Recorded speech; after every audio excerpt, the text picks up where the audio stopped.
नमस्कार मंडळी, लिसन विथ पूनम या चॅनलमध्ये तुमचं स्वागत आहे। तर मंडळी, नाथांनी धारण केलेल्या वेशभूषा आणि वस्तूंची माहिती आज आपण या व्हिडिओद्वारे जाणून घेणार आहोत। त्यामुळेच व्हिडिओ स्किप न करता शेवटपर्यंत पाहत राहा। नाथपंथीयांच्या वेशभूषेमध्ये सर्वप्रथम येते ते भस्म।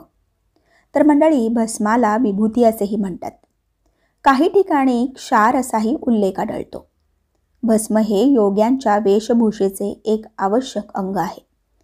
ते काही असले तरी नाथपंथीयाने भस्म हे लावले पाहिजे। सर्व देहाचे अखेर भस्मच होणार आहे। यासाठीच देहावरील प्रेम कमी करून आत्म्याकडे मन केंद्रित करा असा संदेशच जणू काही भस्म देत आहे। शिवाय भस्मधारणेमुळे त्या ठिकाणची शक्ती केंद्रेही जागृत होतात। भस्माचे असे महात्म्य असल्यानेच नाथपंथीयांनी त्याचा अगत्याने स्वीकार केल्याचे दिसते। क्रमांक 2, रुद्राक्ष। हे एका झाडाचे फळ असून त्यास रुद्र अक्ष म्हणतात।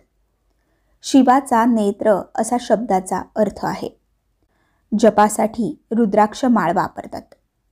लक्ष्मी स्थिरावणे, शस्त्राघात न होणे अशा काही हेतूंसाठीही रुद्राक्षांच्या माळा विशेष करून वापरल्या जातात। शिवाय रुद्राक्षांचे औषधी गुणधर्मही अनेक आहेत। क्रमांक 3, मुद्रा। मुद्रा हे नाथपंथातील एक महत्त्वाचे साधन आहे। ही मुद्रा कानाच्या पाळीस छिद्र पाडून त्यात घातली जाते। ही बहुधा वसंत पंचमीच्या शुभ दिवशीच धारण केली जाते। अशा मुद्राधारक योग्यांनाच कानफाटे योगी असेही म्हणतात, कारण ते कानात छिद्र पाडून ती धारण केलेली असते। क्रमांक 4, कंथा।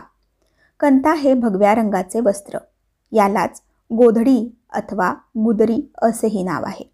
आपल्या वाकळेसारखे चिंध्यांचे हे बनवलेले असते। क्रमांक 5, मेखला। सुमारे 22 ते 27 हात लांबीची ही लोकरीची बारीक दोरखंडासारखी दोरी असून नाथयोगी ही कमरेपासून छातीपर्यंत विशिष्ट पद्धतीने गुंडाळतात।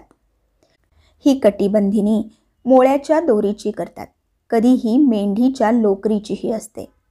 मेखला दुहेरी पदरात असून तिच्या शेवटच्या टोकाला घुंगरू लावलेले असतात। क्रमांक 6, हस्तभूषण मेखली। बारीक सुतळी एवढ्या जाडीची ही लोकरीची दोरी असून ती मनगटावर बांधतात। 4 फुटांच्या या मेखलीवर रुद्रमाळ बांधलेली असते। क्रमांक 7, शैली। ही सुद्धा लोकरीची असून दुपदरी शैली जानव्यासारखी घातली जाते। शैलीच्या टोकाला लोकरीचा गोंडा असतो। क्रमांक 8, शृंगी। जानव्याच्या शेवटी अडकवलेली हरणाच्या शिंगाची बनवलेली ही एक प्रकारची शिट्टीच होय। शृंगी बांधलेले जानवे शिंगीनाथ जानवे म्हणून ओळखले जाते। शृंगीची वा शिंगीची लांबी साधारणपणे 1 इंच असते। भिक्षेचा स्वीकार केला की शिंगी वाजवण्याचा प्रघात आहे। क्रमांक 9, पुंगी। ही सुद्धा हरणाच्या शिंगाची बनवलेली असते। साधूदारासमोर भिक्षेसाठी आला की पुंगी वाजवितो। पुंगी शृंगीपेक्षा बरीच मोठी म्हणजे 7 ते 8 इंच लांबीची असते। पुंगी डाव्या खांद्यात अडकवून ठेवलेली असते। क्रमांक 10, जानवे। नाथपंथीयांचे जानवे हा एक विशेष प्रकार आहे। ते लोकरीच्या 5-7 पदरांचे असून त्यात शंखाची चकती अडकवलेली असते। चकतीच्या छिद्रात तांब्याच्या तारेने एक रुद्राक्ष बसवलेला असतो। त्याच्या खालीच शृंगी अडकवलेली असते। हा गोफ म्हणजेच नाथपंथी जानवे होय। क्रमांक 11, दंडा। 1.5 हात लांबीची ही एक काठी असते। हीच गोरक्षनाथ दंडा असे नाव आहे।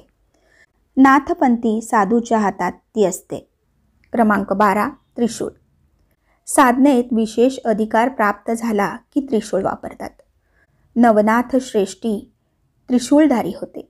सामरस्य सिद्धी ज्यांनी प्राप्त केली ते केवळ त्रिशूलधारी होत। क्रमांक 13, चिमटा। अग्निदीक्षा घेतलेला साधक चिमटा बाळगतो। याची लांबी साधारणतः 27, 32, 54 इंच अशी असते। चिमट्याच्या टोकाला गोल कडे असते। त्यात पुन्हा 9 लहान कडे असतात। नागपंथीयांची चाल या विशिष्ट नादावर व धुंदीत असते। अग्नीचे उपासक नाथपंथी धुंदीसारखी करण्यासाठी चिमट्याचा उपयोग करतात। क्रमांक 14, शंख। शंखास फार पुरातन काळापासून महत्त्व आहे। भगवान विष्णूंच्या हातातील शंख हेच दर्शवितो. भिक्षेच्या अथवा शिवाच्या दर्शनाच्या वेळी नाथपंथीय साधू शंख वाजवितात. शंखनाद हा ओंकाराचा प्रतीक मानला आहे. क्रमांक 15 खापडी किंवा खापरी. नाथपंथी साधू फुटक्या मडक्याच्या तुकड्यावर भिक्षा घेतात. हा तुकडा म्हणजे खापडी किंवा खापरी. कधी खापरी नारळाच्या कवटीची अथवा काशाची बनवतात. क्रमांक 16 अधारी. लाकडी दांडक्याला खालीवर पाटासारख्या फळ्या बसून हे एक आसनपीठ तयार केलेले असते. कोठेही बसण्यासाठी योगी याचा उपयोग करतात. क्रमांक 17 किंगारी. हे एक सारंगीसारखे वाद्य असून भिक्षेच्या वेळी नाथपंथी यांच्यावर नवनाथांची गाणी म्हणतात. क्रमांक 18 धंदारी. हे एक लोखंडी वा लाकडी पट्ट्याचे चक्र असून त्याच्या छिद्रातून मालाकार असा मंत्रयुक्त दोरा ओलेला असतो. याचा गुंता सोडविणे अतिशय अवघड असल्याने त्याला गोरखधंदा असेही नाव आहे. गुरुकृपेने हा गुंता सुटला तर संसार चक्रातून सुटका होईल अशी कल्पना आहे. क्रमांक 19 कर्णकुंडले. जो कानफाट्या नावाचा संबंध नाथपंथांशी आहे तो कानास छिद्रे पाडून त्यात कुंडले अडकवितात. कुंडल धातूचे किंवा हरणाच्या शिंगाचे किंवा सुवर्ण गुंफित असते.